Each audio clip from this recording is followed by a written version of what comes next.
Good morning, my friend. Dr. Lee Warren here with you. I'm so grateful and excited to be with you here on MindChange Monday. And I've got a special message for you today. It's also available in video form on YouTube if you want to check out the YouTube channel at Dr. Lee Warren on YouTube. But I wanted to give a couple of things to talk about as a preamble before we get into the episode. And by the way, you'll be getting a little bit more content on the podcast in the next few weeks. So look forward to that. I'll let you know more about that soon. However, I want to take a minute and address something very serious. As everybody in the world has probably heard, and certainly everybody in the United States, Saturday evening, there was an assassination attempt on former President Trump. And this is shocking. It's enraging. It's terrifying. It's only by the grace of God that he turned his head, and somehow the bullet only hit his ear. But unfortunately, another man was killed and some other people were wounded. And political violence is just not acceptable. It's not acceptable. And I just want to encourage you to be in prayer for our country. We are at each other's throats.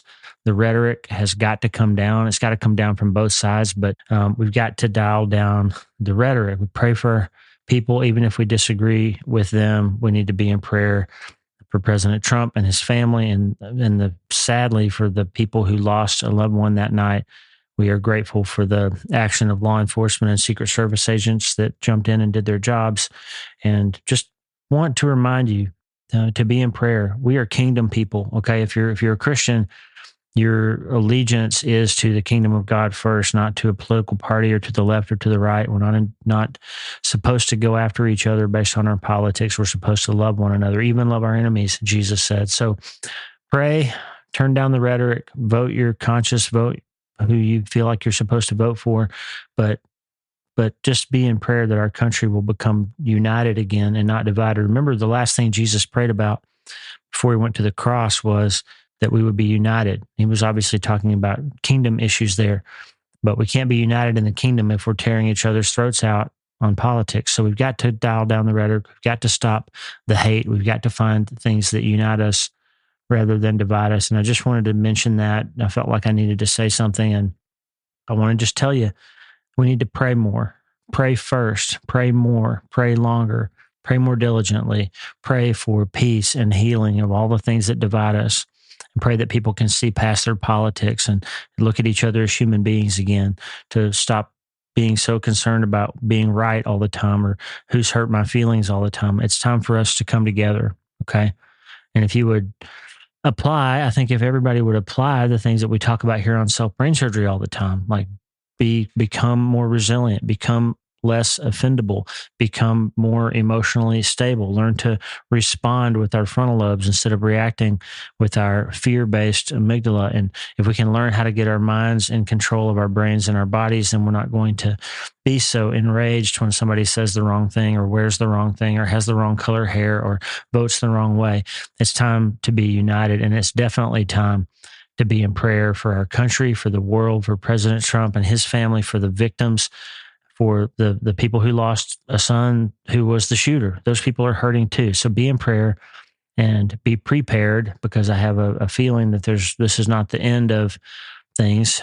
We are going to pray that God will turn things around, and this will be the moment that things begin to be better, but you don't know what's coming in the coming days. And what we are certain of is that there are forces of evil out there who want to destroy our country and want to not have us come together. And we can only combat that with prayer. And so be in prayer. That's the message. Second thing, Wednesday of this week is Glioblastoma Awareness Day. The Brain Tumor Foundation and other groups that are doing groundbreaking research for glioblastoma are raising money and trying to raise awareness for folks who are dealing with this devastating disease of glioblastoma. If you haven't read my book, I've seen the interview. I shared a lot of the things that I've learned over the years and taking care of these people. I've learned from them about hope and faith and resilience and how to hold on to find your feet when you're going through something hard. And people with glioblastoma and their families have been an important and big part of my career. And my book, I've seen the interview, tells a lot of those stories. So if you haven't read it and you don't know much about this disorder, it'd be a good place to start to learn more. But this week is Glioblastoma Awareness. And I just want you to be aware of people like the National Brain Tumor Foundation who are doing great things. And if you have some discretionary money that you could consider donating to that research, That'd be amazing. I'll put a link in the show notes. Brain Tumor Foundation and people like my friend Craig Horbinski, the neuropathologist at Northwestern, doing tremendous work, because there is hope. And someday that disease will come, hopefully, under the command of medical science and will make a difference for people. And there really is a reason to have hope. Good work is being done. It's Glioblastoma Awareness Day on Wednesday. And I just wanted to make you aware of that. In my book, I've Seen the Interview, may be helpful to you if you'd like to know more. Today, we're going to talk about some things I learned in the operating room this week. And I think it's going to be helpful. It's a good way to kind of get your mind on what to do when things seem hard. And I'm going to get after that in just a minute. Go check it out on YouTube at Dr. Lee Warren. If you're not subscribing on YouTube, click that subscribe button. And here's the audio version of that podcast right after you answer one question for me. Hey, are you ready to change your life? If the answer is yes, there's only one rule. You have to change your mind first. And my friend, there's a place where the neuroscience of how your mind works smashes together with faith, and everything starts to make sense. Are you ready to change your life? Well, this is the place, Self-Brain Surgery School. I'm Dr. Lee Warren, and this is where we go deep into how we're wired, take control of our thinking, and find real hope. This is where we learn to become healthier, feel better, and be happier. This is where we leave the past behind and transform our minds. This is where we start today. Are you ready? This is your podcast. This is your place. This is your time, my friend. Let's get after it.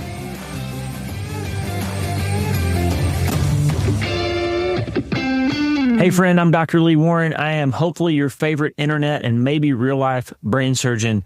And today we're going to do a little self-brain surgery here on the podcast. We got 3 things to talk about today. First, don't make the easy thing the hard thing. Execute a positive action to avoid a negative outcome. And it all comes down to hope. Those are the 3 things we're going to talk about today. We're going to change our minds and change our lives with a little bit of self-brain surgery. Let's get after it right now. Hey, yesterday in the operating room, I had an interesting experience. I had a procedure that we do all the time that's usually very straightforward and very simple.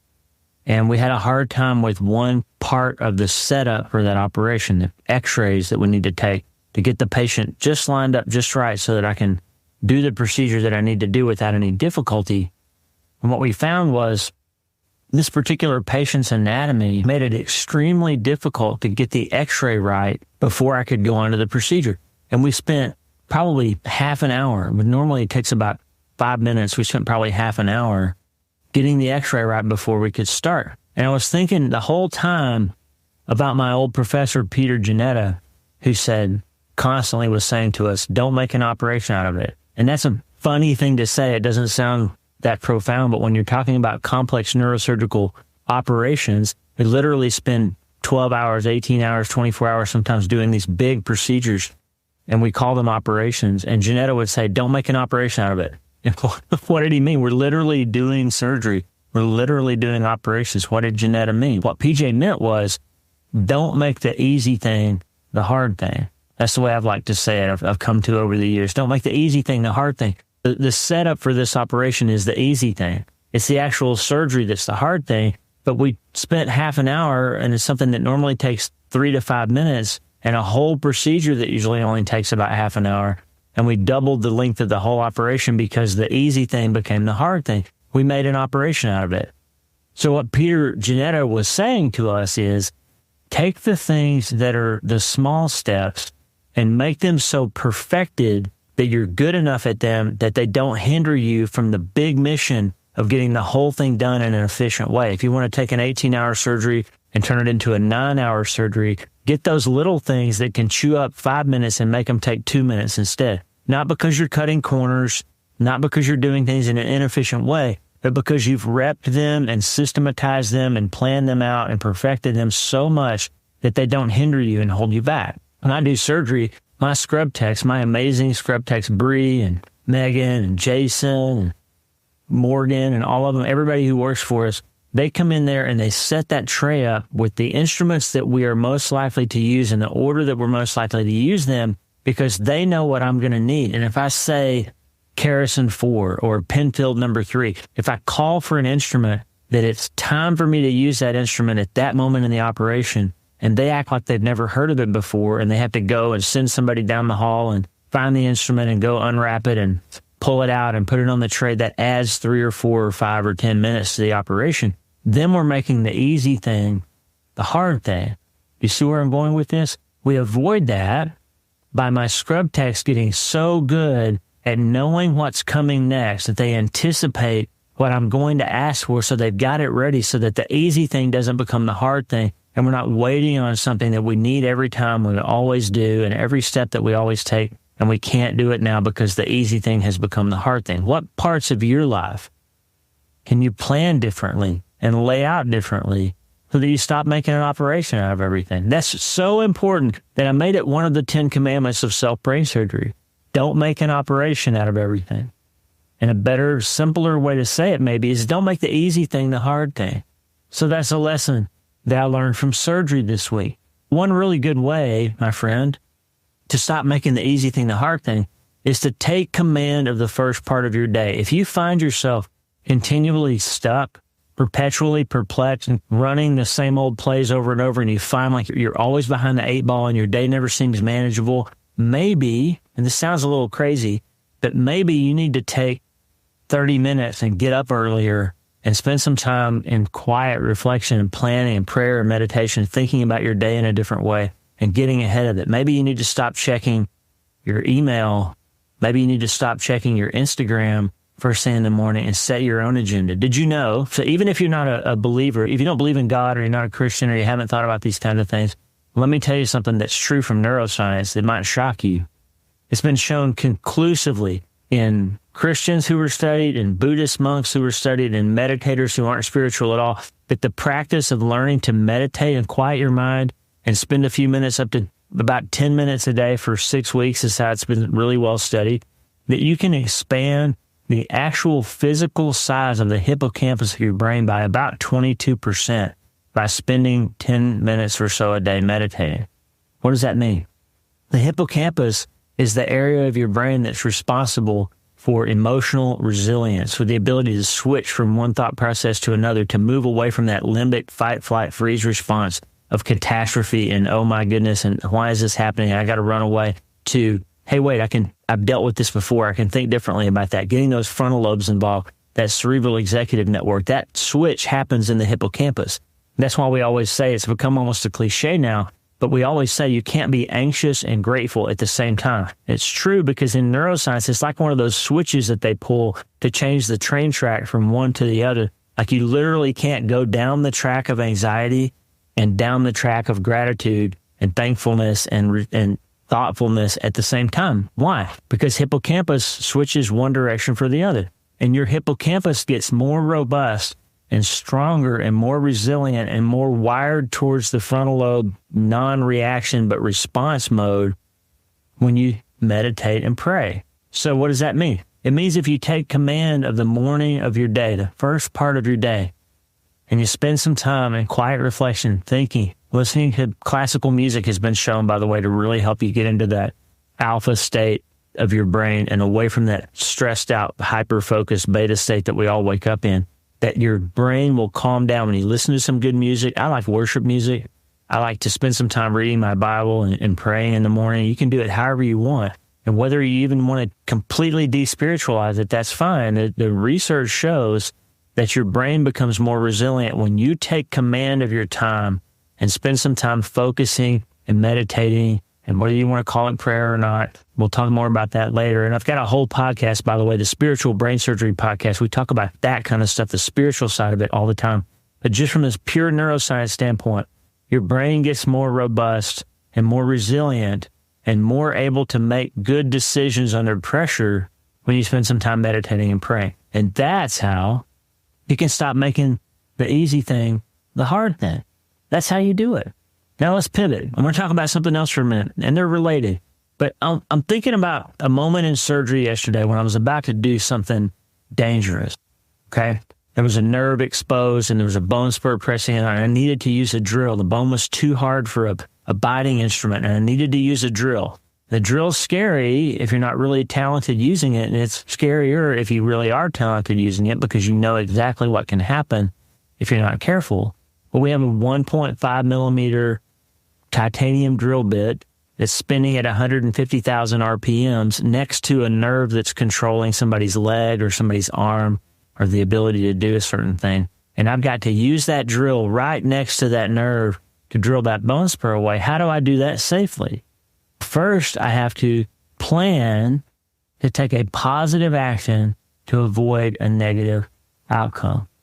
I have to make some decisions. I have to put some things in place. I tell Damon, my amazing PA, to hold an instrument between me and the nerve. So I'm drilling against his instrument and not against the nerve. So if my hand slips a little bit, it's going to hit Damon's retractor and not the nerve underneath. I'm going to put some cotton padding between me and the nerve. I'm going to brace my hand with my other hand up against the patient so that I cannot slip and I can't accidentally move forward or back towards the nerve.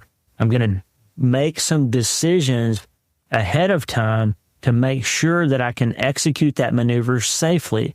Now, apply this to your life.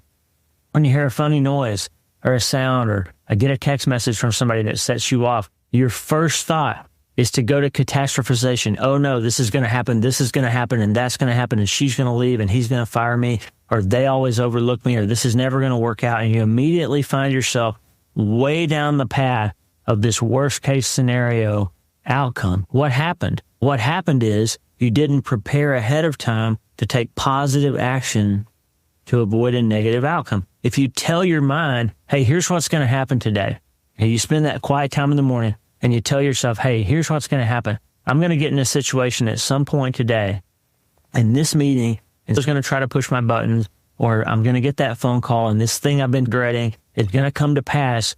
And when it does, here's how I'm going to respond to it. Here's what I'm going to say. Now, that's not the same as what you do in the shower or when you're driving to work and you're letting so-and-so have the business and you're telling them exactly what you would say and all that, running down that path of I'm going to blow this person up and all that we all do sometimes.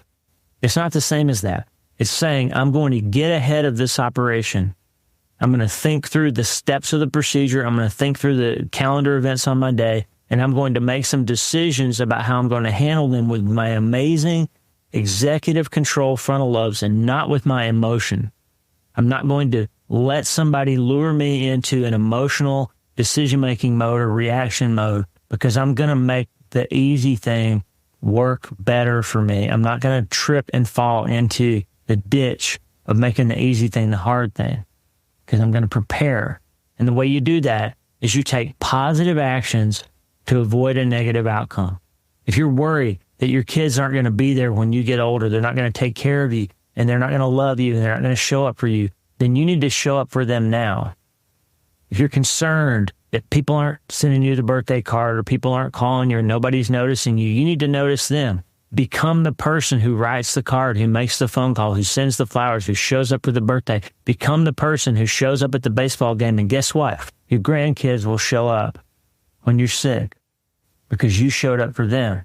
So instead of sitting in your house alone, wondering why nobody's calling you, get out and engage. If you feel lonely and you don't have any family, literally go volunteer somewhere. Go to a church, sign up for a group, go down and volunteer for Meals on Wheels. Do something positive to avoid the negative interaction. Become the person who will be missed if you're not there. And then when you aren't there because you're sick, somebody's going to call and check on you. Somebody's going to come see you because you invested the time and you took the positive action to avoid the negative result. That's what I have to do in surgery. That's what I have to do in the operating room. And that's what you can do if you take control of your morning. Another thing you can do that will really help you clear your mind and prepare yourself for the day is to avoid email and social media first thing in the morning. Because if you do get into email or social media first thing in the morning, you are going to get sucked into someone else's agenda for your day. Somebody else wants you thinking about this product that they want you to buy, or this meeting that they want you to attend, or this thing that they need from you. Somebody else wants you to spend money, spend time, look at them in a certain way, accomplish something on their behalf, do something for their agenda. Somebody else wants you, my friend, to obey their agenda for your day, and you want to obey your agenda for your day. You want to set your intention and follow through, as my Peloton instructor used to say. That's how you win the day. You win the morning first, okay?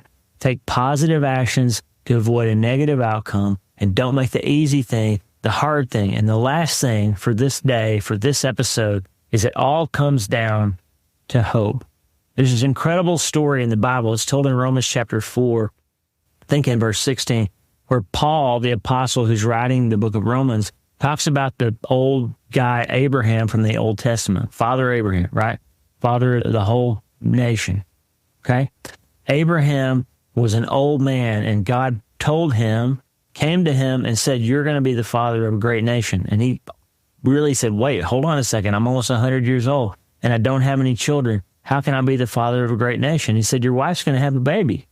And she laughed. Sarah laughed because they were 100 years old almost. Who has a baby when they're 100 years old? They didn't believe the news that they were receiving because it was impossible. But what the Bible says is Abraham did believe it. It says, against all hope, Abraham in hope believed. Against all hope, Abraham in hope believed. I drew some graphs in my book, my last book, Hope is the First Dose. I drew some graphs about this, the difference between what happens when you lose hope and what happens when you gain hope. The gap is called faith. It's the gap between against all hope and hope. And that's what Abraham did. So sometimes you can't see a way forward. The situation seems impossible. It doesn't seem manageable. You've gotten the phone call. You've lost the child. Your husband has left. You've developed the tumor. Whatever it is, it seems impossible. But you've got to remember that hope and hardship run on parallel tracks. I talked about this in my video from yesterday. Go check it out. Hope and hardship run on parallel tracks. You can't survive hardship without hope. Because if a train only has one track, it's going to run off into the ditch. It's going to crash. You got to have both tracks. So hope allows you to drive forward through your life with resilience and purpose and meaning and maybe even happiness, because you can get there from here. You're not going to fall off the track because hope is keeping you anchored. So hope makes the difference in everything. Hope is everything. Hopelessness is deadlier than cancer. I've studied that for years now. I've seen it in my own life. Hopelessness is the deadliest thing that can happen to somebody. If you lose your hope, my friend, you lose everything. So hold on to hope. Abraham, against all hope, in hope believed. He said, I don't even know this situation. God's telling me I can have a kid almost 100 years old, but I'm going to hope he's telling the truth because I have faith in him. He's come through for me before. He'll come through for me again. That's the way I look at it from a scriptural standpoint. You can look at it however you want, but just remember, if you could go back in time and talk to yourself before some prior massive thing happened, you could give yourself some compassionate advice with what you know now. One thing that you would say for sure to that former version of yourself before they went through that hard thing is you would look him in the eyes, like my dad says, hey, look in my eyes. If you're not watching this on video, by the way, this is on YouTube, and I put it there because I want you to see my eyes. I don't like to see myself on video. I don't like how I look on video. I make weird expressions with my face. But I'm putting it up. I'm going to start putting the podcast on video every time because I want you to look in my eyes when I say this right here. If you could go back in time, one thing you would tell yourself is, hey, guess what? This feels impossible, but you made it through that. There's going to come a time down the road when you're going to say, I made it through that. God got me through that. Faith got me through that. Hope got me through that. My family helped me get through that. My resilience helped me get through that. I learned how not to make an operation out of everything. I learned not to make the easy thing the hard thing. I learned to take positive actions to avoid a negative outcome. And I did all that because I was able to hold on to hope. Hope is a verb. It's not an accident. It's not a passive process. It comes from memory. Remember you made it through before. Remember you got through that hard thing before. Remember other people have survived this cancer. Remember other people have made it through a divorce. Other people have come through when they lost a child. So you can too. And then you move towards the promise of a future that includes you having survived that thing. You move towards the promises that God made. You move towards the fact that neuroscience says you can develop resilience by learning to meditate, by taking command of your morning, by not making the easy thing, the hard thing. And you gain hope, and hope creates momentum, and momentum breaks inertia, and overcoming inertia allows you to start moving, and no longer will you find yourself feeling sad or sick or stressed or stuck anymore because you changed your mind. And you changed your life, friend. There's three things. Don't make the easy thing the hard thing. Take positive actions to avoid negative outcomes. And remember that everything comes down to hope. because you can't change your life until you change your mind. And it's MindChange Monday, and that's what we're all about today. Before you go, take a minute and think about one thing that should be easy in your life that you commonly turn into a hard thing. We talk about today in this episode, don't make the easy thing the hard thing. So what's something that turns into hard stuff that you could rethink and take mind top-down control over and turn it into the easy thing again, like it should be? And what's some place where you could take positive action in your life to avoid a negative outcome? Is there some place that over and over and over it just feels way harder than it should be, or that you're having outcomes that aren't optimal because you didn't take some positive action to avoid that catastrophization or that negative outcome that now seems so inevitable? And is there some place in your life where hope could be helpful, where you've forgotten that you can get there from here, where you've forgotten that other people have made it before? Is there some place where hope could rise again? Think about those things, write them down, maybe journal about it a little bit, because in medical science we say what doesn't get documented didn't happen. If you don't write it down, you don't chart it, you don't put it in the record, then it never happens. So you got to make progress by being willing to put yourself out there, write down the things that you think about and that make a difference in your life. Thanks for your time today. Subscribe to the channel, hit that like button, share it with your friends, and don't forget that hope is the first dose. It's not just a great book. It is a good book. You should go read it. But hope is the first dose to any kind of plan that gets you moving forward in your life again. That's the news for today, my friend. The good news is you can start today. I say it at the end of every podcast episode. You can start today, because no matter how much time you've spent wishing it could be different, you can't get there from here, because what got you here won't get you there unless you change your mind. You got to change your mind, and you can do it starting today.